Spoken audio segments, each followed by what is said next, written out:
tipo que fue tres veces presidente de este país, estaba en Venezuela como veedor electoral, rompe relaciones con su país y él se queda y no se va y no se pira de aquí. Bueno, no solo admirador, tengo para decirte que Leonel fue mentor intelectual de Hugo Chávez.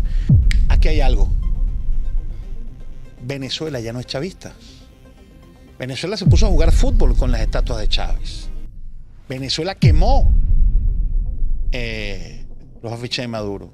De Chávez no puede decir que Chávez era un corrupto. Era quizá como Balaguer, que la corrupción termina en la puerta de mi despacho.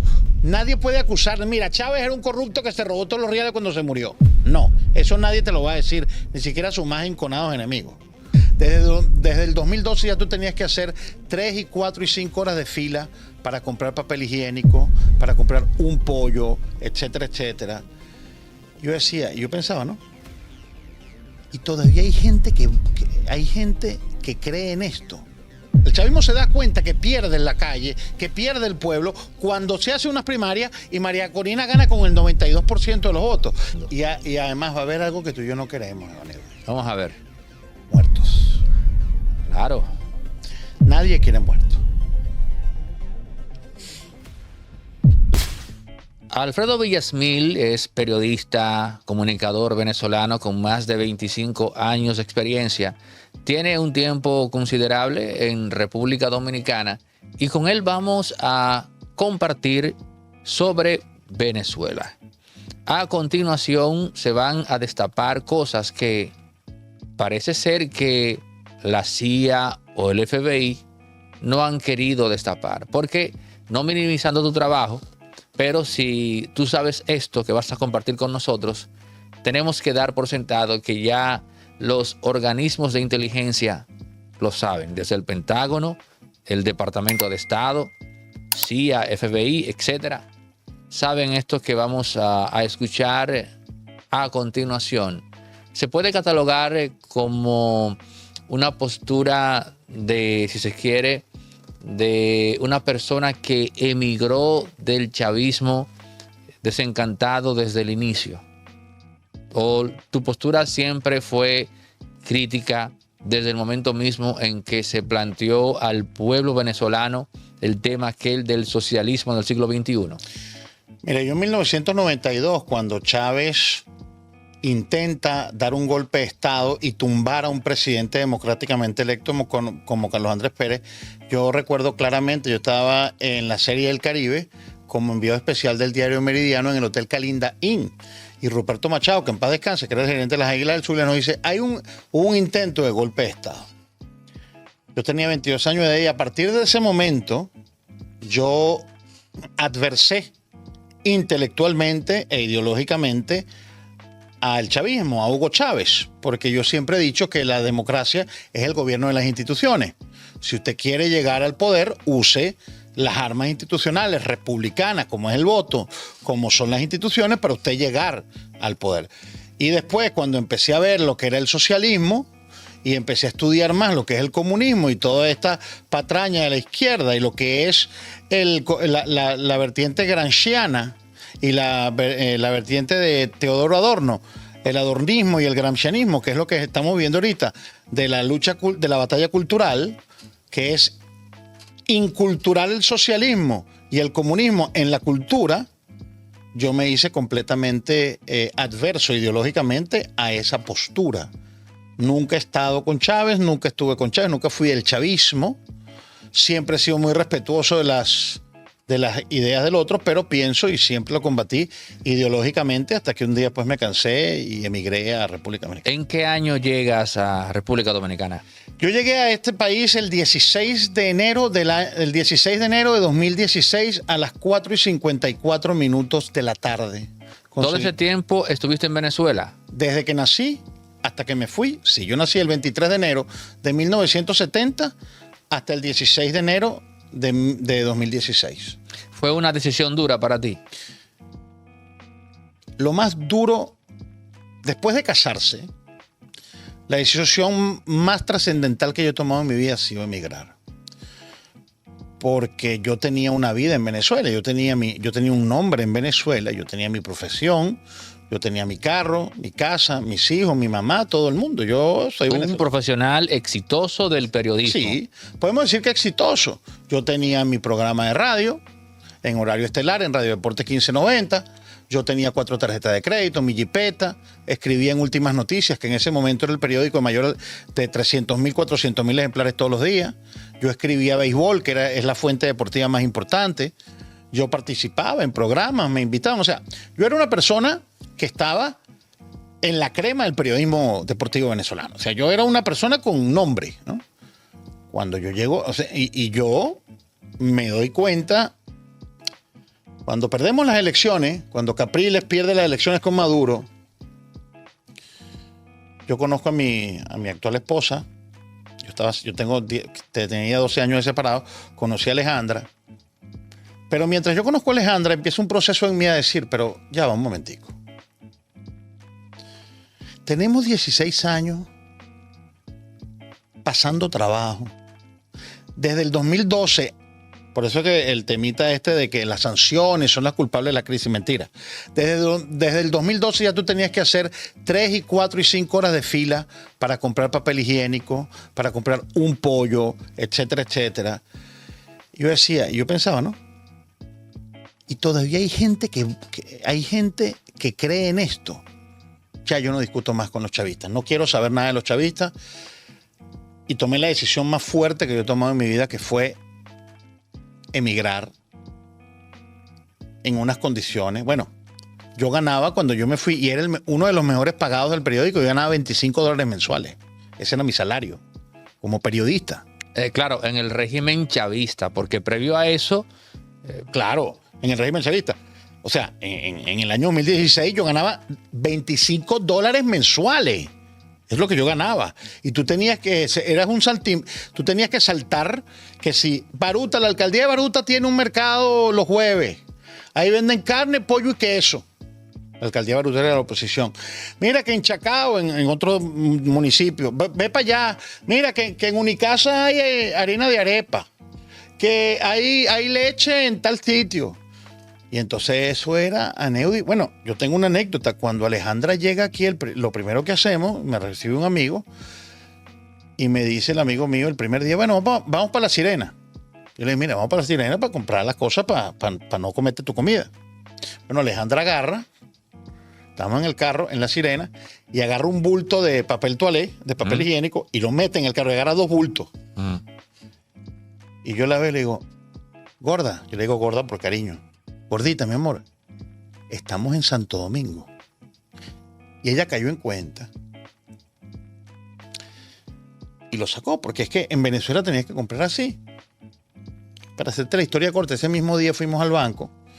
Un banco que no voy a decir el nombre. Lo podría decir para informar, pero no importa. Fuimos al banco. Damos la plata, nos depuran. Y el 26 de enero nos llama la gerente. Mira, ven a buscar las tarjetas. Y te lo voy a contar para que tú sepas lo que sentimos aquí. A nosotros nos dan la tarjeta, cuenta en dólares, cuenta en pesos, y nos dan una tarjeta Visa de débito. Yo la veo y le pregunto a Carmen, se llama Carmen González. Le digo, Carmen, una pregunta. Sí, dígame.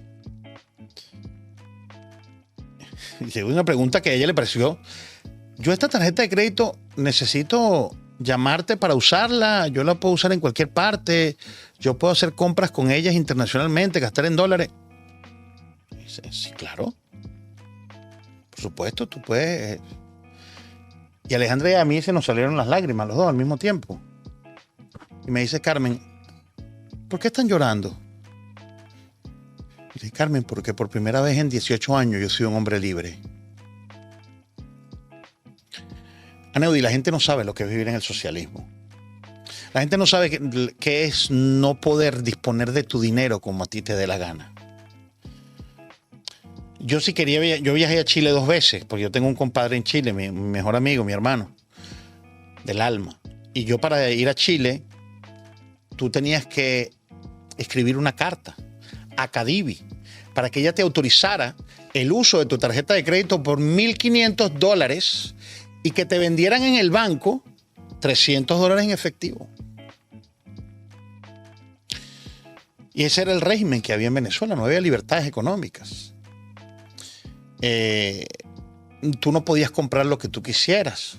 Había un control de precios.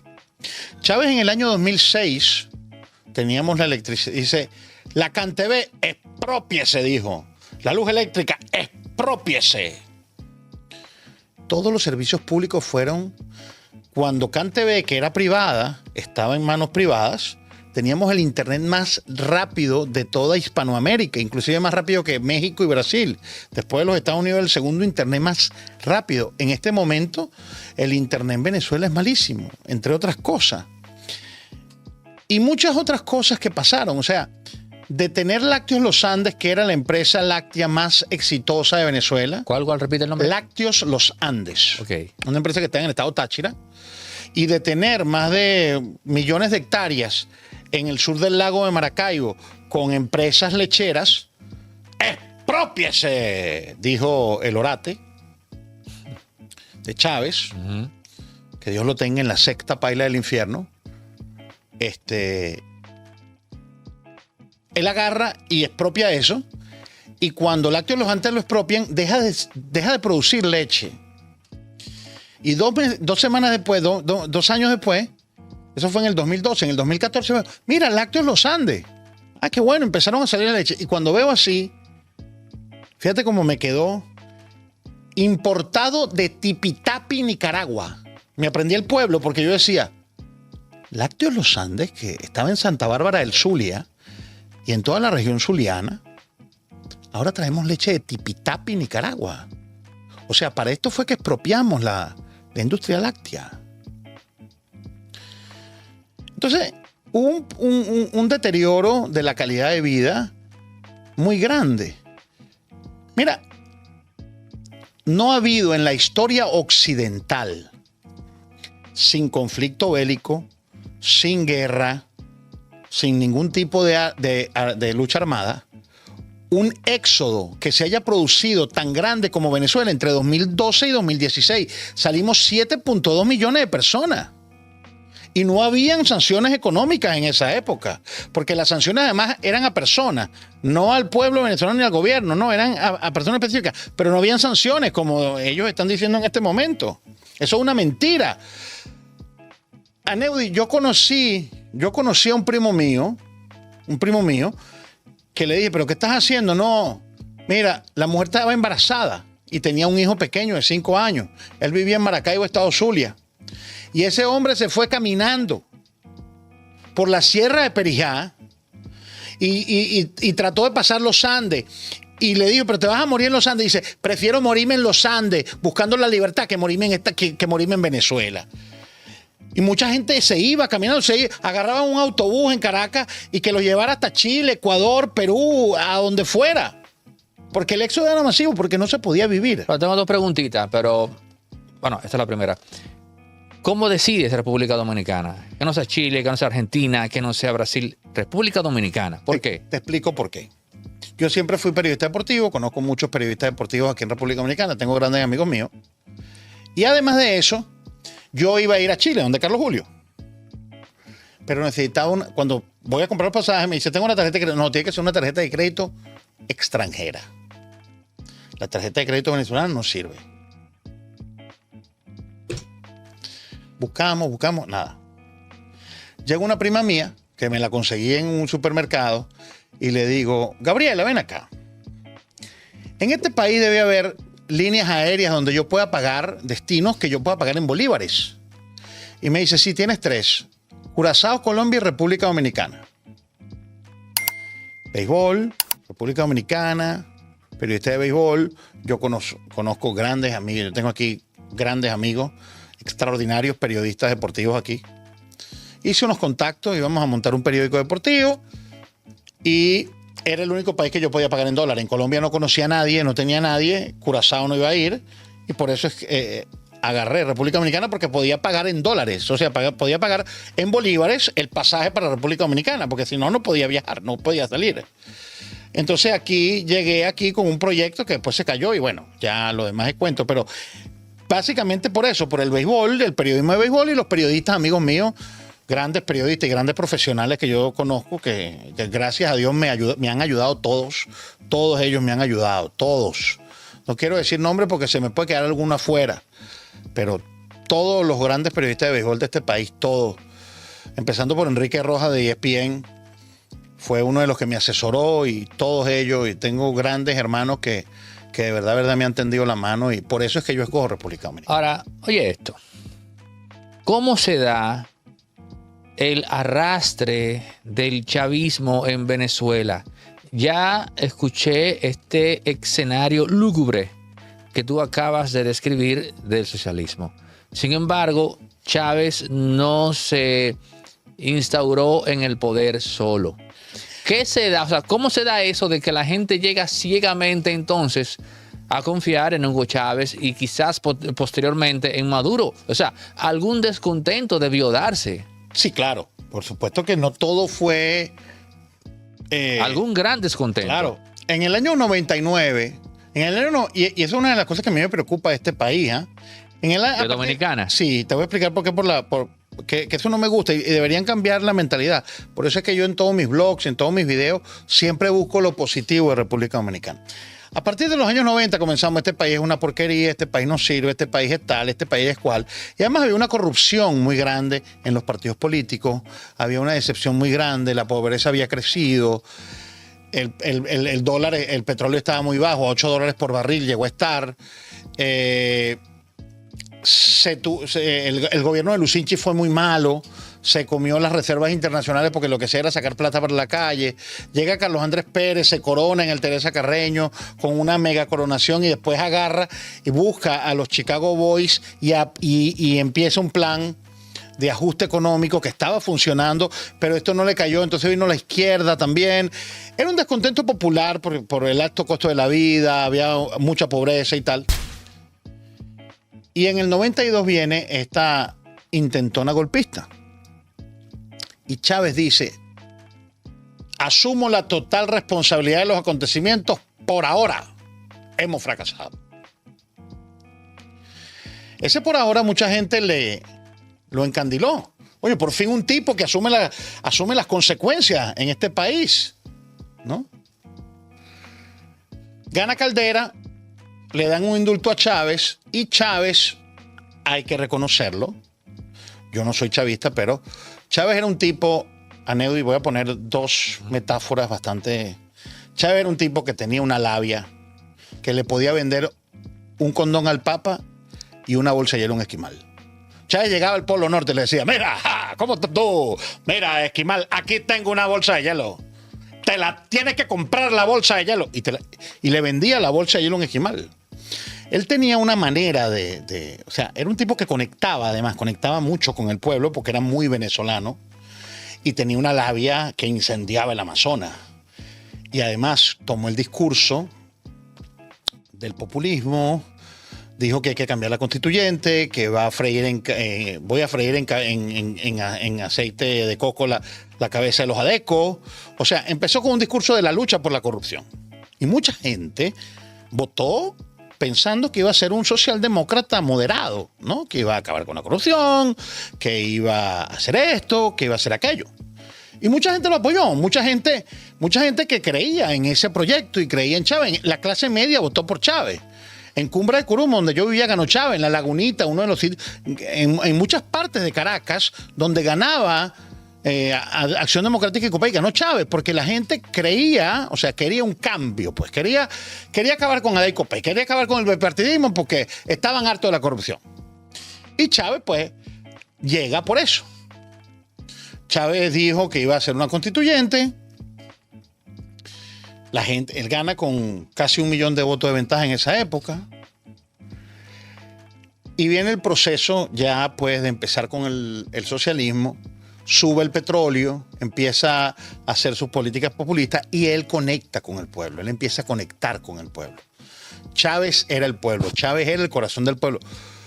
Yo tenía una amiga mía que era antichavista, pero era encuestóloga, era comunicóloga, o sea, licenciada en comunicación social, porque estudiaba comunicación, hacía encuestas y estudio de mercado. La gente amaba a Chávez. O sea, la figura de Chávez la gente la amaba. Y esto te lo voy a decir porque es muy importante después lo que vamos a decir después cuando me hagas otras preguntas que me imagino que me vas a hacer. La gente amaba a Chávez. Cuando Chávez murió, la gente lloró a Chávez. La gente lo fue a ver de verdad, porque Chávez se convirtió en ese, tú sabes, en ese tipo superhéroe que, en el pobre que redime, entonces que va a joder o a fregar a los corruptos, etc. Eso, ¿no? Pero después empezó su viraje hacia la izquierda.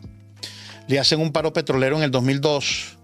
Él se vuelve más radical, se afilia con Fidel, viene lo del Foro de Sao Paulo, todo lo que se ha contado. O sea, que cuando él comenzó el gobierno, él no era tan izquierda, no lo era. Era socialdemócrata. Vamos a decir que era como el PLD. Un tipo, vamos a decir que era más o menos mutatis mutandis, como un PRM de Guzmán Fernández. Así era, ¿no? Tipo, tú sabes, ¿no? La izquierda esta centrista, que cree en el Estado, que vamos a dar dádivas, etcétera, etcétera. Así era Chávez. De hecho, tenía gente institucionalista a su lado, como Miquilena. Después otro tipo que o sea, él tenía gente. Él puso a Maricha Izaguirre, que era persona del Fondo Monetario Internacional, como ministra de Economía al comienzo, una copellana, y puso gente que era muy, muy, muy institucionalista y muy de las instituciones, del establishment. Y eso hizo creer a la gente que el tipo era un tipo que sabía, que quería lo que sabía. Pero él poco a poco, y la gente se fue deslindando después, él poco a poco fue tomando, después del paro petrolero, que fue para mí fue una estupidez, él poco a poco fue ya girando hacia la izquierda, girando hacia la izquierda, girando hacia la izquierda, girando hacia la izquierda. La Constitución él la gana y la aprueban, y en la Constitución era una cosa completamente socialista, aunque se protegía la propiedad privada, pero con mucha intervención del Estado. Se pasa del federalismo al centralismo otra vez. Se le quita la autonomía a los estados para el financiamiento. Todo tenía que ser una economía centralizada.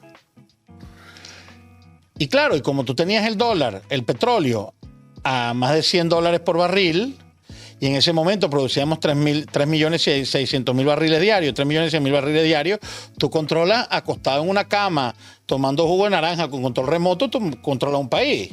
Te podrás imaginar los ingentes cantidades de dinero que entraba en Venezuela. Entonces, claro, eso te permitió hacer casas, hacer esto, hacer aquello, hasta que en el 2006 ya viene el punto de inflexión, cuando él gana otras elecciones, porque se le hace un referendo. Se trata de hacer un referendo revocatorio y se hacen unas firmas. Pasó un proceso, supuestamente las firmas eran chimbas, no eran tal. Entonces pasó un año entre la fecha del revocatorio y la fecha que se hizo el revocatorio, y él movió todas las piezas del tablero, gana el revocatorio de una manera con el... Hay muchísimos estudios de internet que tienen que ver igual como ganaron aquí. Y él, cuando gana el revocatorio, ahí sí ya él rompe con todos los institucionalistas. Miquilena renuncia, se le va a Guaycapuro Alameda, se le van todas las personas institucionalistas que tenía, todos los adecos de viejo cuño, todos los copellanos que estaban allí, todos los socialdemócratas, todos los socialcristianos, y se empieza a rodear de toda esta gente del Partido Comunista, de Patria para Todos, de la Causa R, de esos partidos obreros, de esos partidos de la izquierda marginal, empiezan a nuclearse. Él se va a Cuba, se hace muy amigo de Fidel Castro, también va con Lula da Silva, entra al Foro de Sao Paulo y allí empieza y además con porque yo conocí a Chávez una sola vez, que fue el periódico. Él fue al periódico. Él fue al periódico a Últimas Noticias, que lo entrevistaron. Yo no sé si a ti te ha pasado, Aneudis, que tú has conocido personas que cuando tú la ves, nada más al verla, tú haces, te da como una corriente, ¿no? Yo lo vi y, ojo, siempre lo adversé. Pero era lo que se llama un tipo. O sea, la personalidad de Chávez era un tipo. El tipo era, como decimos en Venezuela, cuatriboleado, arrecho, pues. El tipo era un tipo, y no lo podemos negar, Chávez era un hombre magnético, te atraía. O lo odiabas o lo querías. Pero era así. Entonces, esa personalidad, además, él era un hombre muy, muy inteligente. Para la labia, tenía mucha destreza política. Había aprendido mucho de Fidel, había leído. Y él sabía cómo manejar al pueblo. Era muy venezolano, muy venezolano. Hablaba venezolano y la gente lo quería. El pobre se sentía identificado con él y mucha gente se sentía identificada por él. ¿Qué sucede? ¿Cómo llega Maduro al poder? Que es el fenómeno que estamos viendo. Cuando él le da cáncer y él le gana a Capriles Radonsky las elecciones, que él llamó a Capriles y le dijo, oye, mira, Capriles, buen candidato, te felicito y tal. ¿Y se sabe qué le dijo Capriles? No, Capriles, él habló, Capriles sí le dijo, Capriles contó lo que contó Chávez, eso está en los videos y tal. Y dice, fíjate, Chávez me llamó y todo. El 8 de diciembre de 2012, Chávez habla por última vez en el poder. Y dice, mi deseo, claro como la luna llena, que él hablaba así, ¿no? Es que si yo muero, el voto sea para Nicolás Maduro. Y él le levanta la mano a Nicolás Maduro. Muere Chávez, todas las cosas y tal. El chavismo fue acomodando siempre todas las instituciones gobernadas por el chavismo. Y viene la primera elección, que en verdad no la gana Maduro. Porque Maduro no era la figura. La figura es Chávez. Ponía toda la publicidad o la propaganda política era Chávez diciéndole Maduro. O sea, Chávez fue como el Cid campeador, que muerto ganaba batalla. Bueno, muerto ganó su última batalla, que fue poner a Maduro por primera vez en el poder. Claro, ya venía un proceso. Yo te digo algo, yo soy antichavista. Yo creo que la crisis venezolana, si Chávez hubiera estado en el poder en el 2012, 2013, 2014, yo creo que no hubiera sido tan grave y tan profunda y no hubiéramos llegado a la crisis que tuviéramos ahorita.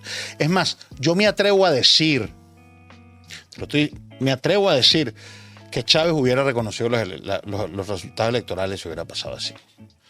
Porque Chávez era un estratega. Y Chávez hubiera sabido lo que había que hacer en este momento. Te estoy locubrando porque yo estudié mucho la figura de Chávez. Chávez es único. Chávez, gracias a Dios no vendrá más nunca un Chávez. Pero Chávez, no hay podemos pasar 4, 5, 6 programas hablando de Chávez, porque es una figura difícil. Es cierto que él coloca a Maduro porque Chávez reconocía algo nefasto y oscuro en la figura de Diosdado Cabello y entendía que él le hubiese hecho un mal al país si deja en el poder a Diosdado. Diosdado era el vicepresidente de la República en ese momento. ¿Qué pasa? Yo no sé qué pasó, porque lo nombra, pero dicen que Chávez nunca pensó que él no iba a regresar de La Habana. Él siempre pensó que se iba a tratar e iba a regresar. Pero iba a regresar muy debilitado. Por supuesto, al regresar él iba a tomar el poder. Y Maduro siempre fue una persona muy fiel a Chávez. Era una persona muy fiel, muy. No quiero que me malinterpreten, pero es como para usar un símil. Era un perrito faldero, o sea, de esos perros buenos, no. O sea, era un tipo fiel a Chávez. O sea, lo que decía Chávez, él lo hacía. Entonces, como Chávez necesitaba saber que si él llegaba paralítico, si él llegaba tal, él tenía una persona en quien confiar que le iba a entregar el poder. Por eso es... Ojo, eso es lo que me dijeron a mí algunas personas cercanas al poder, que esa fue la razón por la cual él mostró a Chávez. Lo que me está diciendo de Maduro podrían ser elucubraciones, pero yo no tengo ningún método para decir eso. Esa es la hipótesis más, digamos, más neutral, más creíble de por qué nombró a Maduro, porque era un hombre de su entera confianza y él sabía que Maduro no lo iba a traicionar nunca. Vámonos ahora al presente. Ya sabemos lo que pasó. Bueno, entendemos que en las elecciones se dio lo que todo el mundo está hablando, que sí hubo un robo, que sí hubo un fraude, etcétera. Lo cierto es que tenemos un conflicto postelectoral en donde los candidatos de la oposición entienden que, bueno, está María Corina Machado y su candidato títere. Hay que ser sincero. Vamos a ver. Habían 10 candidatos de una oposición que hay que preguntarles a ellos si fue en dólares o fue en euros. No entendí. Vamos a ver. Que decían que eran de la oposición, es decir, que el chavismo le pagó para que supuestamente era oposición, pero hay que decirle a ellos, son gente comprada por el gobierno, que si le pagaron en dólares o en euros, o sea, si ¿me entiendes? O sea, no son opositores nada, es mentira, se dicen opositores, pero no son opositores. Pero María Corina, tú no la metes en esa saco, no la metes ahí. No. Esos son los otros días, que si el Conde del Guácharo, que si el alacrán briseño, todos esos tipos risibles. Hay uno que se salva de ahí, hay dos que se salvan, que yo después te voy a decir los nombres cuando me acuerde. Y está después la línea dura, que fue María Corina Machado, que gana unas primarias. Y aquí es donde viene el problema. Eso lo podemos hacer en otro video. Pero ¿qué pasó aquí? Hay unas elecciones, y pasó algo. La oposición siempre cantaba fraude, pero no había manera de cómo probar ese fraude. El chavismo, y lo digo por como yo seguía comunicacionalmente el proceso electoral, mira, María Corina Machado, vamos a inhabilitarla. Ok.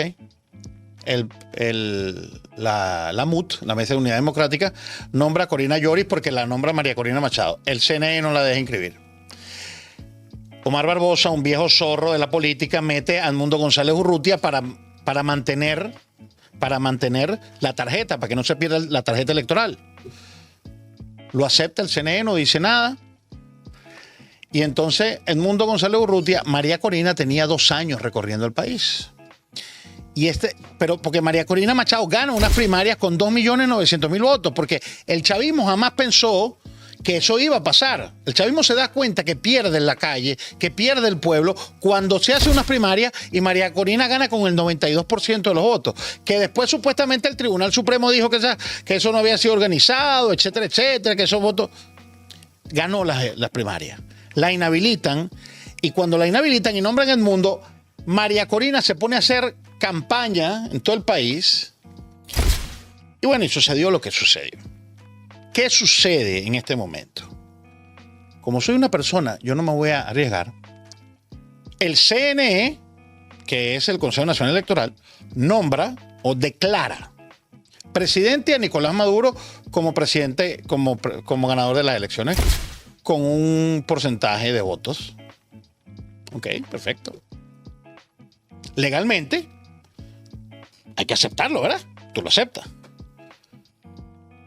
Pero no hay actas, no hay resultados, no hay mesas electorales.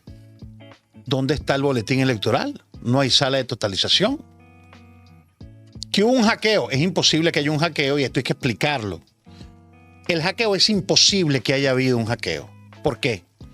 Porque los votos electorales de las máquinas electorales, 30.070 máquinas electorales que hay en Venezuela, yo no sé si ¿cómo le dicen aquí en República Dominicana? Es lo que se llama una línea muerta, una línea dedicada. Por ejemplo, te explico. Yo estoy con Radio Sinfonía 107 ahí en la Tiradentes, ¿verdad? Y yo soy el circuito de las Águilas Ibaeñas en Santiago. Yo llamo a la telefónica que me ponga una línea muerta, una línea exclusiva telefónica del Estadio Santiago para comunicarme con la emisora de aquí. Ya más o menos se explica. Eso es una línea muerta, una línea dedicada que es telefónica, no es ni siquiera de internet. Entonces es imposible lo del hackeo porque es una línea exclusiva, dedicada. Entonces ahí viene lo del hackeo y viene todo esto. ¿Qué sucede? Que dicen todos los gobiernos, bueno, nosotros queremos reconocerlo a usted como presidente, como dice el CNE, nosotros queremos reconocerlo. Pero por favor, nosotros queremos ver las actas. Porque ¿qué pasó? El chavismo pensó que la oposición iba a cantar fraude y no tenían pruebas. Pero María Corina Machado y todo su grupo tenían 4 años preparando una estrategia electoral. Si me hacen esto, hago esto. Si me hacen esto, hago esto. Si me hacen esto, hago esto. Si me hacen esto, hago esto. Te lo digo yo por todo lo que ha pasado, cómo responde. Porque el chavismo siempre era el proactivo y la oposición era reactiva. En esta campaña electoral fue todo lo contrario, era impresionante. La que era proactiva era la MUT, María Corina Machado y Edmundo eran los proactivos y los reactivos, atrás se quedaba el chavismo. ¿Cómo tú sabes que el resultado es dudoso? Vamos a ver. ¿Cómo tú lo sabes? El 29 y aquí es donde creo que lo que te voy a decir es mucho más importante inclusive que el resultado electoral. El 29 de julio, bajo Petare, bajo Mamera, bajo La Charneca, bajo el Guarataro, bajaron los barrios de los cerros de Caracas. Pero no bajaron a apoyar al chavismo. Bajaron a quemar afiches de Maduro, los quemaron. Y bajaron a tumbar las estatuas de Chávez. Y tú y yo que hemos vivido en la época de la cortina de hierro, cuando cae el muro de Berlín, tú y yo sabemos exactamente lo que significa tumbar unas estatuas. Y ahí es donde tú dices, aquí hay algo. Porque sociológicamente, si bien yo no creo en manifestaciones sociales espontáneas, siempre tiene que haber una conducción política, aunque comiencen espontáneas, ¿no? Tú dices, aquí hay algo. Venezuela ya no es chavista. Venezuela se puso a jugar fútbol con las estatuas de Chávez. Venezuela quemó los afiches de Maduro. Todo lo que tenía que ver con Chávez, todos los símbolos, la simbología, la iconografía de Chávez, el pueblo la quemó, la destruyó. Es decir, la idea de que el pueblo era chavista, del socialismo del siglo XXI, toda esta aura que había como de divinidad, ¡pum!, se derrumba. Pero además de esto, la oposición empieza a recaudar las actas oficiales que dan las máquinas. Y ponían videos. Bueno, unidad educativa Nuestra Señora de San Quintín en Suapire, Estado Miranda. Tanto, ¿no? En video en Twitter. Y aquí está la acta. Entonces, el acta que leía un militar, además lo leía un militar, ¿verdad? En el video, coincidía con las actas que estaban en el site que hizo. Entonces, eso te avala los resultados. Se cae la página del CNE, no existe. Tú entras ahorita a cne.gov.be y no hay resultados. Entonces, bueno, ya viene todo el aparataje, esto y aquello. Y el 28, República Dominicana, Panamá, los países dicen, señores, nosotros queremos los resultados de las mesas electorales. Tú entras aquí en República Dominicana, es Junta Central Electoral y tiene mesa por mesa, voto por voto. O sea, tú aquí en República Dominicana tú sabes quién ganó las elecciones y puedes auditar el proceso, como se ha hecho siempre en todas partes del mundo. Bueno, por eso, por decir eso, nosotros rompimos relaciones diplomáticas con República Dominicana. O Maduro. Bueno, Maduro, pues, Venezuela. Pero lo que a mí me molesta, Neudi, antes que me hagas la otra pregunta, es que un tipo que fue tres veces presidente de este país estaba en Venezuela como veedor electoral, rompe relaciones con su país y él se queda y no se va y no se pira de aquí. Eso es inadmisible. Estás hablando de Leonel. Del señor Leonel Fernández Reina, gran admirador de Hugo Chávez. Bueno, no solo admirador, tengo para decirte que Leonel fue mentor intelectual de Hugo Chávez. No sé si sabes que Chávez pasó mucho tiempo en República Dominicana. Sí, él venía, bueno, Villa Consuelo, ahí. Entonces, justo antes de Chávez conquistar el poder en 1998, ya Leonel Fernández inmediatamente llega al poder, quizás en una visión regional de lo que venía. Dice, ven acá, lo trae a República Dominicana, lo asesora y de aquí a allá, Chávez va a Venezuela y conquista el poder. No te estoy diciendo que eso se dio por Leonel. Te estoy diciendo que Leonel fue un mentor intelectual de Hugo Chávez, siendo a sus 42 añitos, por así decir. Es así. Entonces, ¿qué es lo que está pasando ahora en Venezuela? Yo veo a Nicolás Maduro, te voy a hablar como ser humano, no como... Yo veo a Nicolás Maduro mal de salud. Yo lo veo, se le ve. ¿Por qué tú infieres que Nicolás Maduro está mal de salud? En una cadena en vivo, hace poco estaba hablando, se le enredó la lengua y dijo, necesito un café. Tú lo ves, yo lo veo demacrado. No tiene la fuerza que hablaba antes. Se le ve... O sea, la situación en Venezuela no está fácil. Esta no es una situación... Olvídense de que va a haber una intervención extranjera y de que van a venir los Marines y van a llegar con el portaaviones Eisenhower. Eso no va a pasar. El problema de Venezuela lo tenemos que resolver los venezolanos y creo que lo vamos a resolver los venezolanos. Puede haber presión internacional, que creo que va a haber, porque hay una cosa que hizo María Corina Machado, que yo sé que le hicieron porque me llegó la información, que era que todas las actas que llegaban, ellos las distribuían a las embajadas, para que no dijeran nada. Mandaban a todas las embajadas que estaban en Venezuela. Por eso es que dicen que entreguen las actas. Entonces, Nicolás Maduro en una cadena en vivo dijo, mire, me siento mal, necesito un café, necesito un vaso de agua. En otra cadena fue muy corta, también pidió pausa. Se le vio cerrando los ojos, o sea, y yo creo que él tiene una tensión muy grande porque mantener esto que estamos manteniendo a Neudi, o sea, todos sabemos lo que pasó. Es evidente. Caramba, es cierto que, mira, hay un mito, y tal vez tú puedas darnos luz con esto. Es cierto que en una de esas tantas crisis que se dio internamente y con la comunidad internacional, Nicolás Maduro estuvo a punto de entregar el poder y no lo hizo porque Diosdado Cabello se opuso. A ver. Pasa que esos son como, tú sabes, chismes que llegan. Yo no tengo cómo confirmarte eso. Pero lo escuchaste. Pero eso se escuchó, claro. Y ha habido personas que lo han dicho. Y gente que tiene cierta credibilidad que yo no tengo por qué dudarlo. Yo no compro esa idea. Yo no la compro. Pero ha sonado.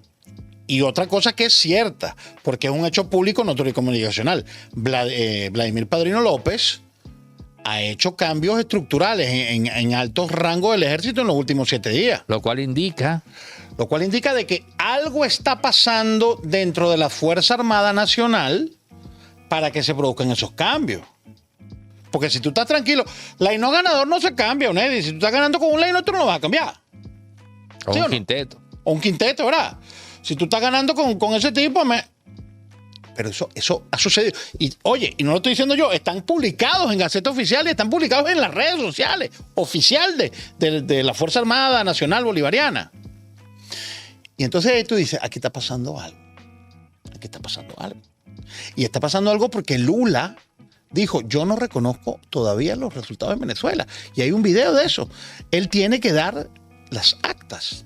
Sí, pero Lula ahora dijo, o sugirió junto con Estados Unidos, por lo menos Biden, no tanto la Casa Blanca, que no veía mal que se hicieran nuevas elecciones en Venezuela.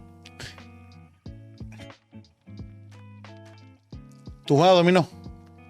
Hay alguito. Mano segura no se tranca. Decimos en Venezuela. Eso podría ser una posibilidad, sí y solo sí. Sí y solo sí. Observadores internacionales independientes en todas las mesas electorales. Voto manual. Conteo manual. María Corina como candidata. Y que todo el mundo pueda hacer las cosas. Porque fíjate una cosa que es importante. El Centro Carter puso un informe donde decía que las elecciones en Venezuela no cumplían con los estándares internacionales para ser consideradas democráticas. Pero una semana después sale el informe de los veedores de la ONU, ¿verdad? Que dice lo mismo en el punto 11 y 12 del documento, que era un documento privado. Entonces, bueno, pero si era privado, ¿por qué lo hicieron público? Por esta razón. Aneudis, si un documento de la ONU es privado para Ricardo Guterres, el secretario general de la ONU, y es clasificado, ¿quién es la única persona que puede desclasificar el documento? El presidente de la ONU, ¿verdad? A mí es una información que tengo confirmada de un amigo mío que está en Nueva York. Cuando el presidente de la ONU, el secretario general de la ONU, leyó el informe, dijo, esto hay que hacerlo público. Y él manda a desclasificar el informe, que lo publican en la ONU. No fue que la red de veedores de la ONU dijo, no, vamos a poner esto público. No, no. Ricardo Guterres, el propio secretario general, desclasifica el documento y lo monta en las redes. Tú sabes cómo son, ¿no? Tú más que yo, porque has cubierto más eventos diplomáticos, tú sabes muy bien cómo es el lenguaje diplomático, ¿no? Que te dan una cachetada, pero te la dan con un guante de seda. Y lo que dice ahí son cosas muy fuertes. Desde el punto de vista, claro, un idioma diplomático, muy internacional, muy educado, pero es muy fuerte lo que dice allí. Ok, pienso que al plantear que nos olvidemos de una invasión y todo eso, estás cubriendo un amplio espectro.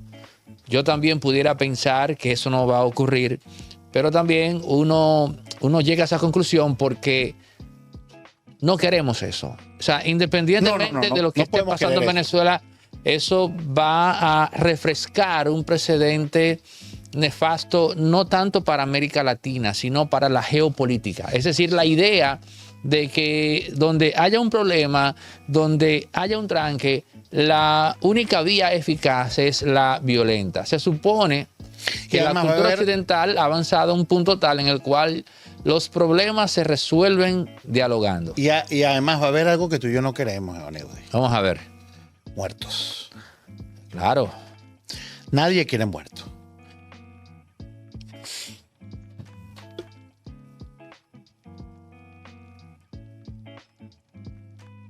Ya se han muerto más de 5,000 personas, Evaneudi.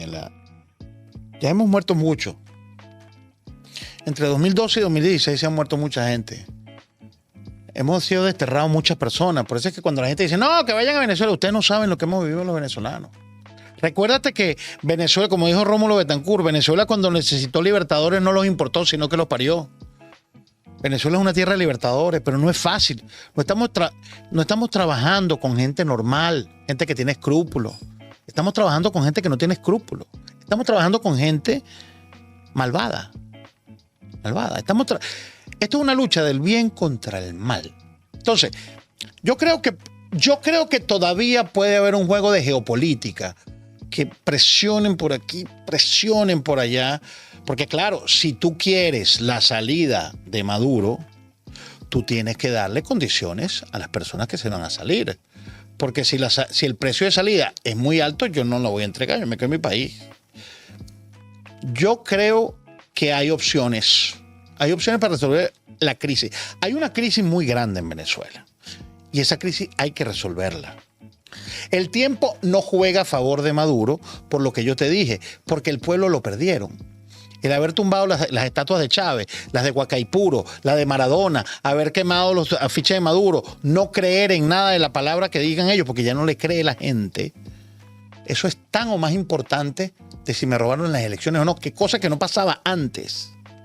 Que hay una represión brutal, dicha por ellos mismos, no por mí, que están juzgando gente, juicios sumarios, sin el debido proceso. Eso no lo estoy diciendo yo, lo han dicho ellos. Eso te hace ver que están como huyendo hacia adelante y que hay una crisis muy grande en Venezuela. Y tú le ves la cara a Maduro, a Jorge Rodríguez, a Diosdado Cabello, los ves ojerosos. Y tú dices, es una crisis de gran magnitud, ves los cambios en el ejército. Entonces hay que tener... Yo oigo gente hablando muy felizmente de lo que está pasando en Venezuela. Hay que tener sindéresis y hay que saber lo que está pasando. Y tenemos que dejar que María Corina Machado y Edmundo González hablen como están hablando, digan lo que están diciendo y ellos tienen el derecho a la legítima tú tienes derecho a recular. Siempre que hay una cosa, tú tienes derecho a protestar. Bueno, ya al cierre, dos preguntas, aunque con el tema un poco ociosas. Chávez y esas conversaciones o entrevistas que él tuvo con Oscar Yanez, que eran choques realmente, no me queda claro si varias de ellas fueron ya con Chávez siendo presidente o si todas fueron Chávez como candidato. Fueron con Chávez como candidato. Chávez, después que fue presidente, Chivo Negro no lo entrevistó. A Oscar Yanez le decíamos Chivo Negro. Chivo Negro lo entrevista cuando es candidato y él se da cuenta. Oscar Yanez se da cuenta de quién es Chávez. Bueno, mira, chupate esa mandarina, decía el Chivo Negro. Y me perdona que le diga el Chivo Negro, pero así le decíamos a Oscar Yanez. Chivo Negro le hizo 2 entrevistas y él advirtió quién era Chávez. Él no recuerdo, yo tendría que ver los archivos, pero no recuerdo a Chávez entrevistado por Oscar Yanez después que fue presidente. Quizá pudo haber una cuando era presidente electo ya. Cuando no había tomado posesión, cuando fue presidente electo, quizás sí lo entrevistó. Oscar Yanez era la figura, para la gente, era la figura más importante de la comunicación, un comentarista en temas políticos. Sí. Era como para que la gente comprenda, un Alvarito Arbelo, con toda la irreverencia, porque Oscar Yanez no tenía que ver. O sea, Oscar Yanez te sentaba ahí, te enfrentaba. Y vean en YouTube esos enfrentamientos de Yanez y Hugo Chávez históricos, sencillamente. Adelante. Sí, y eran muy reveladores, muy reveladores. Ahora, hay un pietaje que vi, y como tú eres estudioso de Chávez, te voy a preguntar esto. En donde en su programa Aló Presidente, Chávez llama en el aire a Diosdado Cabello y le consulta sobre un tema de una construcción de una carretera, porque viene a ser que Chávez estaba transmitiendo el programa desde allí y la gente lo abordó con eso. Chávez se entera que la carretera no está construida, con el gobernador y todo ahí, y Chávez llama llama a Diosdado y lo pone en speakerphone para que lo escuche todo el mundo que está ahí y también la audiencia. Y llega una parte después que él se queja con Diosdado de la falta de coordinación y todo eso, que hay un tema que se queda en el aire que Chávez lo retoma al final, y es el costo de la carretera. El gobernador había dicho que eran 27 millones de no sé si dólares, bolívares, qué sé yo, y Diosdado decían que eran como 60. Y tú que estás escuchando esto, tú te quedas como eso yo lo vi en YouTube, y tú te quedas expectante. Y al final, cuando ya como que parece que la conversación se va y va a terminar, le dice Diosdado, pero explícame, ¿cuánto es que tú dices? 27, presidente.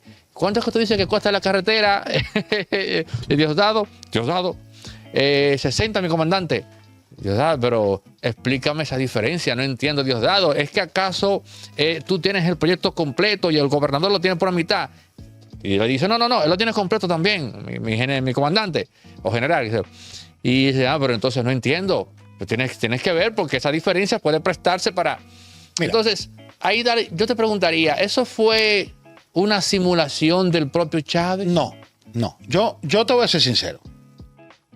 Como yo te dije, yo soy antichavista, pero hasta la médula. Intelectualmente, ideológicamente. Y te voy a decir algo que quizá le caiga mal a mucha gente, pero es que yo estaba en el periódico, en la ebullición y con mucha gente. Y conocí a gente, amiga mía, que trabajó con Chávez. Chávez era un tipo que quizá al final de su vida no, pero Chávez era un tipo que tenía buenas intenciones. Chávez era un tipo que, no vamos a decir que era la Madre Teresa de Calcuta ni San Juan Pablo II, pero eso no fue un teatro, eso era así, o sea, a lo mejor después tras bastidor le dijeron, mira, pana, pero ¿qué pasó? Esto, aquello. Pero Chávez era un tipo que siempre estaba pendiente de la corrupción. De Chávez, no puede decir que Chávez era un corrupto. Era quizá como Balaguer, que la corrupción termina en la puerta de mi despacho. Nadie puede acusarle, mira, Chávez era un corrupto que se robó todos los reales cuando se murió. No, eso nadie te lo va a decir, ni siquiera sus más enconados enemigos. Y Chávez era un tipo muy... Es que la figura de Chávez hay que estudiarla, porque era un tipo muy fascinante, era un tipo que cautivaba. Y por eso yo creo que hizo lo que hizo. Hizo mucho daño, por supuesto, pero hizo lo que hizo por esa personalidad que él tenía, esa capacidad de convertirte, de venderle el hielo al esquimal, de transformarte en la realidad. O sea, a mí me pasó una vez. Yo cubrí un evento, no había béisbol y Últimas Noticias me manda a cubrir un evento a mí, a Parque Central. Y yo cubro el evento, lo veo con estos ojos que se han de comer los gusanos. No te estoy diciendo mentira. Llego, escribo mi nota, voy para mi casa y me pongo a ver lo que dice Chávez del evento. Y dice todo lo contrario de lo que yo había escrito. Y yo había visto que el tipo, te voy a poner un ejemplo. Aneudi se quitó los pares de zapatos y los puso y los tiró, ¿no? Y yo lo puse. Él dijo, bueno, ¿cómo será que Aneudi estaba vestido con el flu y no se quitó los zapatos? Y a mí Chávez me hizo dudar de lo que yo había visto. O sea, la palabra de Chávez era tan envolvente que tú habías visto un hecho real y él decía lo contrario y tú dudabas de que lo que tú habías visto era real. Porque, no sé, él tenía el don del encantamiento. Eso una persona que no lo vivió no lo puede explicar. Porque era así, él era así. Bueno, vamos a ver cómo evoluciona esto y sin duda te seguiré consultando. Solamente... No solo porque eres venezolano, sino porque has estudiado el tema. También eres comunicador, periodista, más de 25 años de experiencia, donde la gente puede encontrarte en YouTube. Y bueno, me pueden conseguir a través de El Villasmil 024, El Villasmil con V. En todas mis redes sociales soy así, El Villasmil 024. Ese es mi canal. ¿Y vas a decir ya en la parte final? Sí, que por favor... Es muy bueno que nos apoyen y todo, pero por favor, vamos a rezar y vamos a orar por Venezuela. Ustedes no saben lo que nosotros estamos sufriendo. Es muy fácil hablar de socialismo y hablar de tal con una botella de Brugal en un país capitalista, en un país de libre mercado. Pero la procesión se lleva por dentro. Por favor, mucha calma, mucha oración y que por favor apoyen a todos los venezolanos, que yo sé que aquí en República Dominicana nos quieren mucho y nosotros también los queremos. Muchas gracias, Naudi. Señores, gracias por llegar a la parte final de esta conversación. Suscríbanse, activen la campana, comenten, compartan, den like. Ciertamente nos gustaría que compartan este contenido, dado lo que aquí se ha dicho. Así que en pie para el próximo.